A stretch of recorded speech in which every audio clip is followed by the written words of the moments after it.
कहानी की शुरुआत होती है एक सुनसान मार्केट से, जहां हम एक फैमिली को देखते हैं जो बिल्कुल चुपचाप खामोशी से जरूरत का सामान इकट्ठा कर रही होती है। ये लोग इतने ज्यादा डरे हुए थे कि एक दूसरे से बात तक नहीं कर पा रहे थे, बस इशारों से एक दूसरे को समझा रहे थे। आखिर कुछ तो था जो उन्हें बिल्कुल खामोश रहने पर मजबूर कर रहा था। इस फैमिली का लीडर है ली और उसकी वाइफ का नाम एवलिन है। यहाँ उनकी बड़ी बेटी रीगन जो बचपन से सुन नहीं सकती थी, और उनके दो बेटे मार्कस और बो होता है। बो उम्र में छोटा होता है, इसीलिए वो ज्यादा चीजें नहीं समझ पाता। वो ऊपर अलमारी में एक टॉय रॉकेट देख लेता है। जैसे ही वो रॉकेट को उठाने वाला होता है तो वो रॉकेट उसके हाथ से छूटकर नीचे गिरता है। ये देखकर सबके गले में सांसें अटक जाती हैं, लेकिन ऐन वक्त पर रीगन जल्दी से उस टॉय रॉकेट को कैच कर लेती है और सबकी जान बचा लेती है। ली सबको इशारों में समझाता है कि शाम होने वाली है, हमें जल्द से जल्द घर लौटना होगा, नहीं तो हम खतरे में पड़ सकते हैं। तभी इनका 4 साल का बेटा वही टॉय रॉकेट फिर से उठा लाया। उसे देखकर सभी दहशत में आ गए, क्योंकि ये रॉकेट बैटरी से चलने वाला था, जिसे ऑन करते ही शोर मच सकता था। ली अपने बेटे के हाथ से वो रॉकेट लेके उसकी बैटरी निकालकर टेबल पर रख देता है।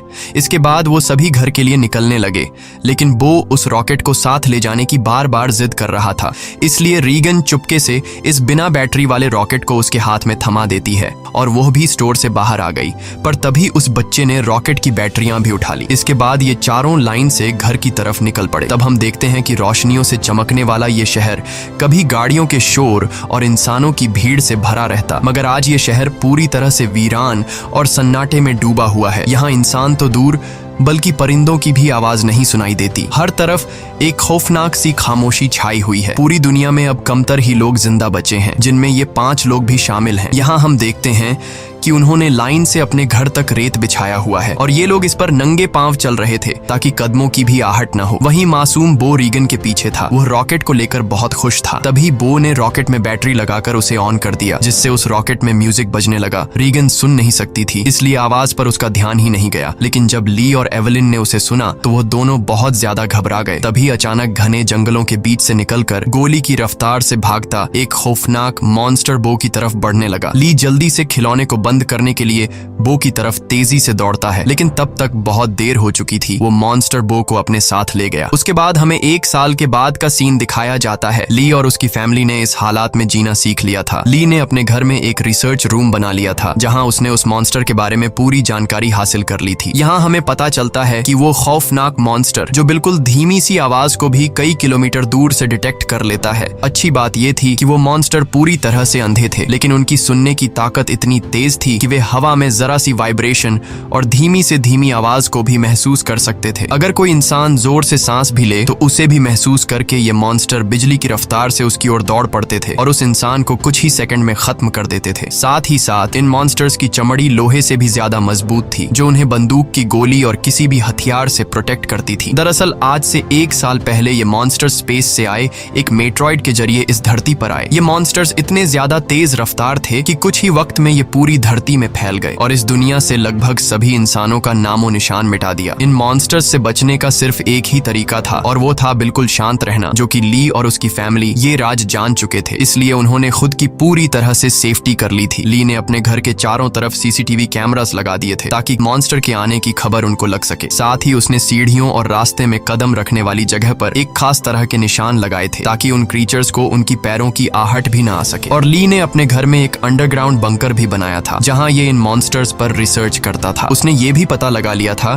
कि इस इलाके में कुल 3 मॉन्स्टर मौजूद हैं। अब ली उन मॉन्स्टर की कमजोरी के बारे में जानने की कोशिश कर रहा था। साथ ही साथ ली रेडियो के जरिए पूरी दुनिया में हेल्प का सिग्नल भेज रहा था, लेकिन अब तक उसका किसी से भी कांटेक्ट नहीं हो पाया था। यहाँ हमें पता चलता है कि एवलिन प्रेग्नेंट है और जल्द ही वो एक बच्चे को जन्म देने वाली है। अब क्योंकि ये बच्चा पैदा होने पर रोने लगेगा, इसलिए उन्होंने अपने आने वाले बच्चे के लिए एक साउंड प्रूफ बॉक्स बना लिया है, ताकि जब भी अगर बच्चा रोए तो उसके मुंह पर ऑक्सीजन मास्क रखकर उसे उस बॉक्स में छुपा दें, जिससे उस मॉन्स्टर को बच्चे की रोने की आवाज नहीं आएगी। इस मुश्किल हालात में मॉन्स्टर से बचने के लिए रेडी रहना बहुत जरूरी था, लेकिन ली की बड़ी बेटी बेटी रेगन सुन नहीं सकती थी और ये कमी उसके लिए एक बड़ी मुसीबत बन सकती थी। इसलिए ली इसकी इस कमी को दूर करने की कोशिश में था। ली अपनी बेटी रेगन के लिए एक कॉक्लियर हीरिंग एम्पलीफायर बनाता है और ली वो एम्पलीफायर रेगन को दे देता है। लेकिन रेगन इस एम्पलीफायर को लेकर खुश नहीं थी, क्योंकि उसे लगता था कि हमेशा की तरह ये एम्पलीफायर भी काम नहीं करेगा, क्योंकि ली अपनी बेटी रेगन के लिए पहले भी कई एम्पलीफायर बना चुका था। इसलिए रेगन पहले तो इस एम्पलीफायर को गिरा देती है, लेकिन जब वह उस एम्पलीफायर को टेस्ट करती है तो ये एम्पलीफायर काम कर रहा होता है। बाहरी दुनिया की आवाज सुनते ही वो खुशी के मारे रोने लगती है और साथ में रेगन को अपने छोटे भाई की याद भी आती है। रेगन आज भी खुद को अपने भाई की मौत का जिम्मेदार ठहराती है। इससे लगता है कि अगर उस दिन वो अपने भाई को टॉय रॉकेट नहीं देती तो आज उसका भाई जिंदा होता। रेगन अपने पिता के काम में हाथ बटाकर खुद को साबित करना चाहती थी, इसलिए रेगन अपने पिता के अंडरग्राउंड बंकर की तरफ जाने लगती है। लेकिन तभी उसके पिता उसे रोक लेते हैं और उसे अंदर जाने से मना कर देते हैं, क्योंकि 1 साल पहले रेगन के अपने छोटे भाई को टॉय रॉकेट देने की गलती की वजह से अब वो रेगन पर बिल्कुल भी भरोसा नहीं करता। उसे डर लगता है कि नीचे अंडरग्राउंड बंकर में माइक्रोफोन, रेडियो और भी कई सारी चीजें हैं। अगर गलती से भी रेगन का हाथ किसी ऐसी चीज के साथ लग गया जो साउंड क्रिएट करती हो तो हमारी जान खतरे में पड़ सकती है। अगले दिन ली अपने बेटे मार्कस के साथ मछलियां पकड़ने नदी पर जा रहा होता है। रेगन भी उनके साथ जाना चाहती थी। रेगन ली से रिक्वेस्ट करती है कि प्लीज मुझे भी अपने साथ ले चलो, पर ली ने उसे अपने साथ ले जाने से मना कर दिया। वो रेगन से कहता है कि तुम्हारी माँ घर पर अकेली है, इसलिए तुम घर पर अपनी माँ का ख्याल रखो। जिसके बाद ली मार्कस के साथ नदी की तरफ निकल गया। ये बात रेगन को बहुत ज्यादा बुरी लगती है और वह नाराज हो जाती है। उसे लगता है कि उसके पिता उसे प्यार नहीं करते, इसलिए वह अपना बैग पैक करके वह भी घर से कहीं निकल गई और सीधा उस जगह पर आई जहां पर उसके भाई को मॉन्स्टर ने मार डाला था। वह अपने भाई के कब्र के पास लेटकर रोने लगती है और कुछ ही देर में यहीं पर रेगन की आंख लग जाती है। दूसरी तरफ एवलिन घर पर बिल्कुल अकेली थी। कुछ देर बाद वो बेसमेंट से कपड़े धोकर उन्हें बोरी में भरकर बाहर ले जा रही थी। तभी सीढ़ी पर लगा एक कील उस बोरी में फंसकर सीधा हो गया। वह नुकीला कील ठीक उनके पैर रखने की निशान पर था, पर एवलिन उसे देख नहीं पाई। उधर ली और मार्कस मछली पकड़ने में लगे थे। कुछ देर बाद ली अपने बेटे मार्कस को एक झरने के पास ले आता है और ली अपने बेटे से कहता है कि यहाँ तुम बात कर सकते हो, क्योंकि पानी के झरने की वजह से तुम्हारी आवाज उसमें हाइड हो जाएगी और तुम्हारी आवाज उस मॉन्स्टर तक नहीं पहुंच पाएगी। अब तुम खुलकर बात कर सकते हो। वो दोनों झरने के पास बैठकर बातें करने लगते हैं। मार्कस पूछता है क्या वो बो की मौत का जिम्मेदार रेगन को मानते हैं, जिस पर ली जवाब देता है कि जो कुछ भी बो के साथ हुआ उसमें किसी की भी गलती नहीं थी। लेकिन मार्कस ली को बताता है कि रेगन आज भी बो की मौत का जिम्मेदार खुद को ठहराती है, इसलिए तुम्हें रेगन को ये बात बतानी चाहिए कि उस दिन तुम्हारी कोई गलती नहीं थी। इसी दौरान एवलिन ने अपने मर चुके बेटे की तस्वीर लिए उसकी याद में आंसू बहा रही थी। तभी अचानक उसे लेबर पेन शुरू हो गया, यानी कि उसकी डिलीवरी का टाइम आ चुका था। वो फोटो फ्रेम हाथ में लिए हुए जल्दी से बेसमेंट की तरफ जाने लगी, पर तभी सीढ़ियों से नीचे उतरने की जल्दी में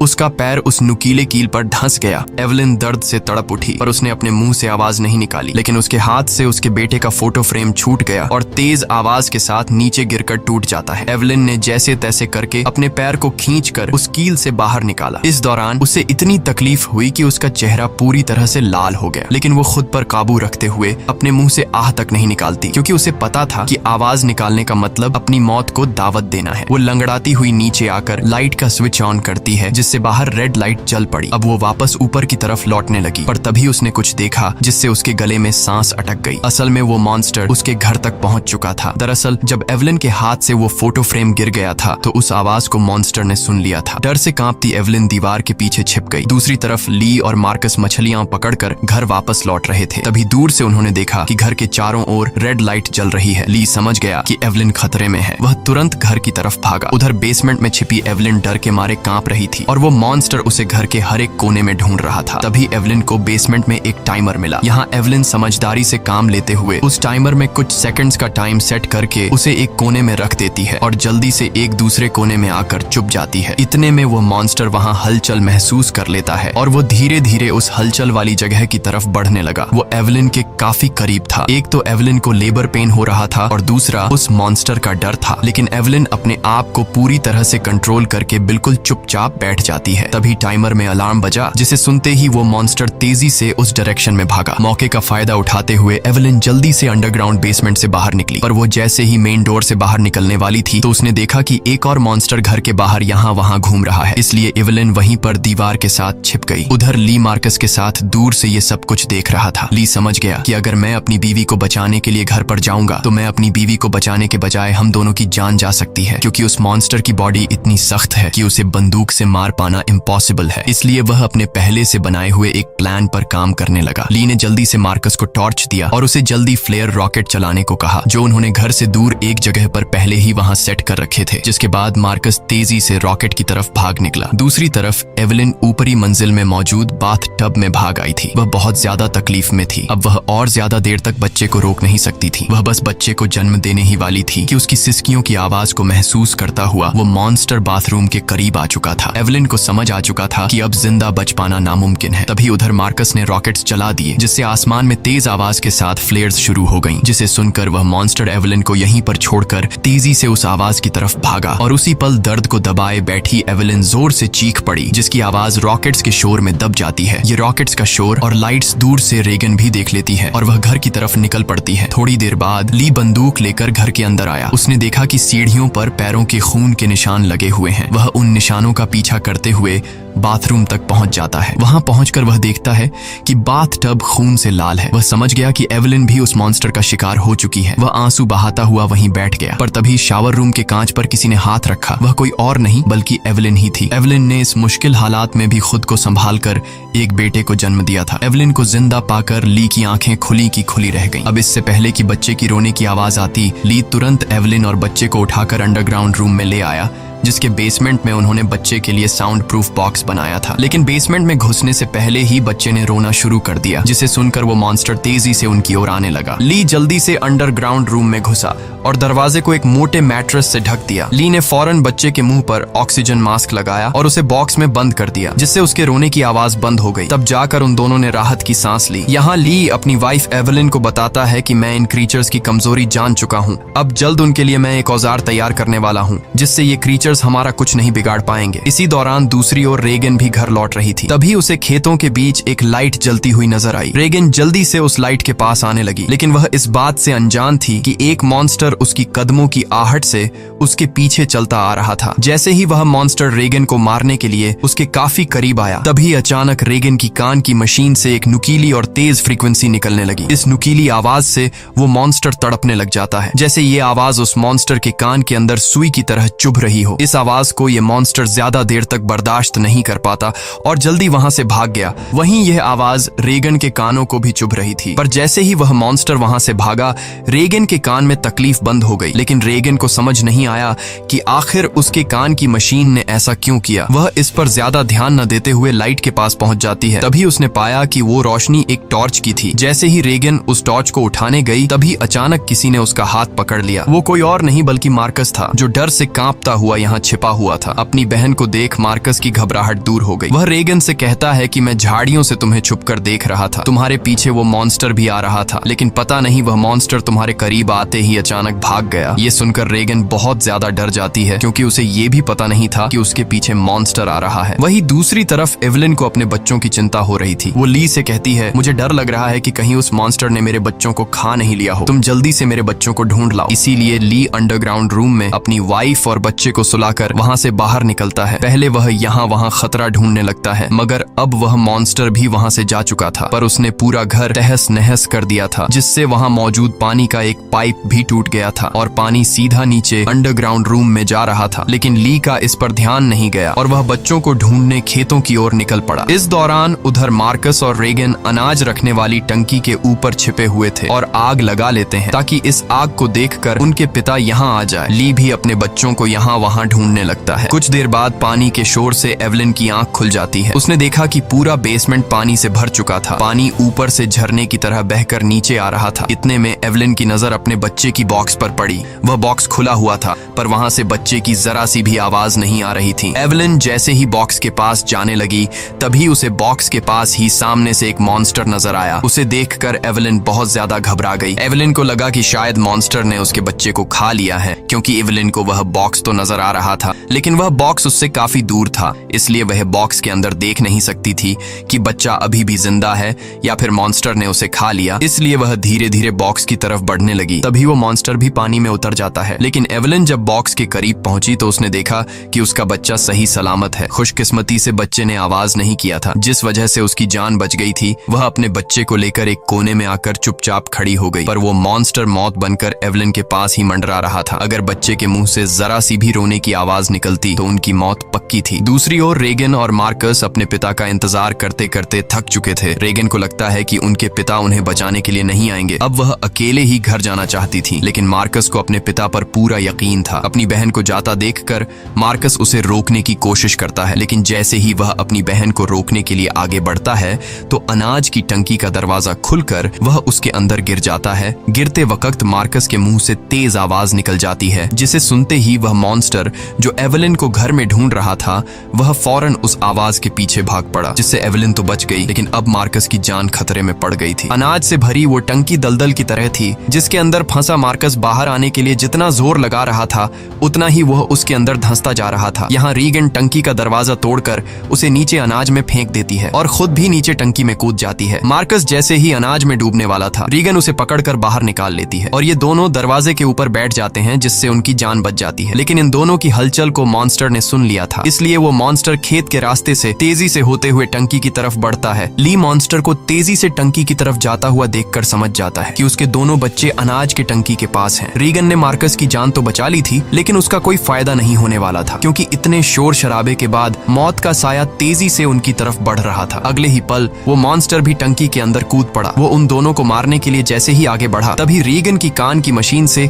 एक बार फिर एक नुकीली आवाज निकलने लगी। ये आवाज उस मॉन्स्टर के लिए बहुत ही ज्यादा पेनफुल होती है, इसलिए वो बिना उन्हें मारे वहां से निकल जाता है। रीगन और मार्कस मौत के मुंह से बाल बाल बच गए और टंकी से बाहर निकल आए। बाहर ली भी उन्हें ढूंढता हुआ आ पहुंचा था। वह अपने बच्चों को सही सलामत देखकर बहुत खुश होता है। इस दौरान एवलिन भी ये सब कुछ सीसीटीवी रूम से देख रही थी। तभी ली को पता चलता है कि अभी भी वो मॉन्स्टर यहाँ आसपास है। उसने बच्चों को फौरन सामने मौजूद गाड़ी की ओर भेज दिया और खुद एक कुल्हाड़ी उठाकर आसपास नजरें दौड़ाने लगा, लेकिन वो क्रीचर ठीक उसके ऊपर होता है। ली जैसे ही पलटकर पीछे देखता है, वो मॉन्स्टर उसे अपने पंजे से मारकर दूर फेंक देता है। अपने पिता को तकलीफ में देखकर मार्कस ली को आवाज देने लगता है। आवाज सुनकर मॉन्स्टर को मार्कस की पोजीशन का भी पता चल जाता है। वो मॉन्स्टर अब मार्कस और रीगन की तरफ बढ़ने लगा, लेकिन तभी एक बार फिर रीगन की कान की मशीन से फ्रीक्वेंसीज निकलने लगी। वह आवाज रीगन को भी चुभ रही थी, इसलिए रीगन ने अपनी कान की मशीन को ही ऑफ कर दिया, लेकिन यह उसकी सबसे बड़ी गलती थी। इस मशीन से जो फ्रीक्वेंसी निकलती थी वही फ्रीक्वेंसी उस मॉन्स्टर की कमजोरी थी, जिसे वो बिल्कुल भी बर्दाश्त नहीं कर सकता था। लेकिन अनजाने में रीगन ने मशीन को बंद करके अपनी ही मौत को दावत दे दी। अगले ही पल वो मॉन्स्टर कार पर झपट पड़ा और मार्कस तक पहुंचने की कोशिश करने लगा। इसी दौरान उधर ली होश में आ गया। अपने बच्चों को खतरे में देख वह समझ गया था कि मॉन्स्टर से लड़कर वह कभी भी मॉन्स्टर को मार नहीं सकता, इसलिए अब उसे सिर्फ एक ही रास्ता नजर आया। उसने रीगन को इशारों में बताया कि मैं तुमसे बहुत ज्यादा प्यार करता हूँ। मैंने तुम्हें कभी भी बो की मौत का जिम्मेदार नहीं ठहराया है और मेरे होते हुए तुम्हें कुछ नहीं हो सकता। जिसके बाद ली जोर से चिल्लाने लगा। उसे सुन वो मॉन्स्टर ली की तरफ दौड़ पड़ा और एक ही झटके में उसे चीर फाड़ कर रख दिया। अपने पिता को मरता हुआ देखकर रीगन को बहुत ज्यादा दुख होता है, क्योंकि पहले उसे लगता था कि उसके पिता उससे प्यार नहीं करते, लेकिन अब उसे रियलाइज हुआ कि वह गलत थी। ली को मारने के बाद वो मॉन्स्टर वहां से चला जाता है। दूसरी तरफ एवलिन भी ये सब कुछ सीसीटीवी के जरिए देख रही थी। तब रीगन उसी वक्त गाड़ी स्टार्ट करके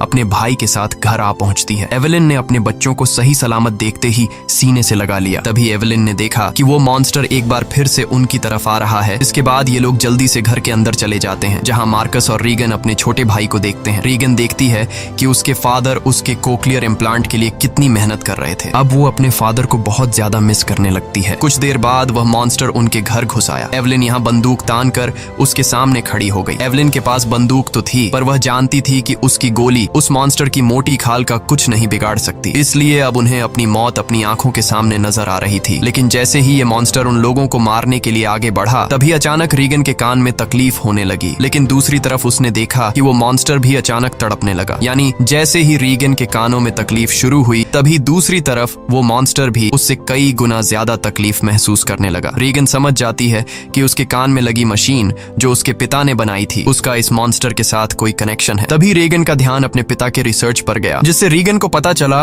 कि उसके कान रंग के मशीन से निकलने वाली हाई पिच फ्रीक्वेंसी उस मॉन्स्टर की कमजोरी है। रेगन को समझ आ गया था कि जब भी ये मॉन्स्टर मेरे करीब आता तो मेरे कान में तकलीफ होने लगती और ये मॉन्स्टर वहां से भाग जाता। इससे पहले कि ये मॉन्स्टर उन्हें मार देता, रेगन जल्दी से अपने कान में लगे कॉक्लियर इम्प्लांट का पावर और ज्यादा बढ़ा देती है, जिससे निकली हाई फ्रीक्वेंसी साउंड से वो मॉन्स्टर अचानक तड़पने लगा। ऐसा लग रहा था कि जैसे वो हाई फ्रीक्वेंसी साउंड उस मॉन्स्टर के पूरे शरीर में सुइयां चुभा रही हो। यहाँ रेगन की माँ भी समझ जाती है कि ये सारा कमाल कोक्लियर इम्प्लांट का है, लेकिन पावर बढ़ाने से रेगन के कानों में भी और ज्यादा तकलीफ होने लगी। इसीलिए रेगन समझदारी से काम लेते हुए वहां रखे एक माइक्रोफोन के साथ उस कान की मशीन को लगा देती है, जिससे वो फ्रीक्वेंसी साउंड वेव और ज्यादा तेज हो गई। अब तो उस मॉन्स्टर का दर्द से बुरा हाल हो गया और उसकी खोपड़ी का आर्मर अपने आप ही खुलने लगा। आर्मर खुलते ही जैसे ही उसका मुंह नजर आया, तभी एवेलिन ने शॉटगन से सीधे उसके मुंह पर ही फायर कर दिया, जिससे उसकी खोपड़ी एकदम गुब्बारे की तरह फट गई और आखिरकार वो मॉन्स्टर मारा गया। हालांकि खतरा अभी टला नहीं था। गोली की आवाज सुनकर उस इलाके में मौजूद बाकी के 2 और मॉन्स्टर भी उनकी ओर आने लगे, लेकिन अब एवेलिन और रेगन को उन मॉन्स्टर्स की कमजोरी मालूम चल चुकी थी। इसलिए रेगन ने माइक का वॉल्यूम फुल कर दिया और एवेलिन उन मॉन्स्टर्स को मारने के लिए तैयार हो गई। इसी के साथ ये कहानी खत्म हो जाती है। अगर आपको वीडियो अच्छी लगी हो तो हमारे चैनल को सब्सक्राइब और वीडियो को लाइक जरूर कीजिएगा। और अगर आपको इस मूवी का सेकंड पार्ट चाहिए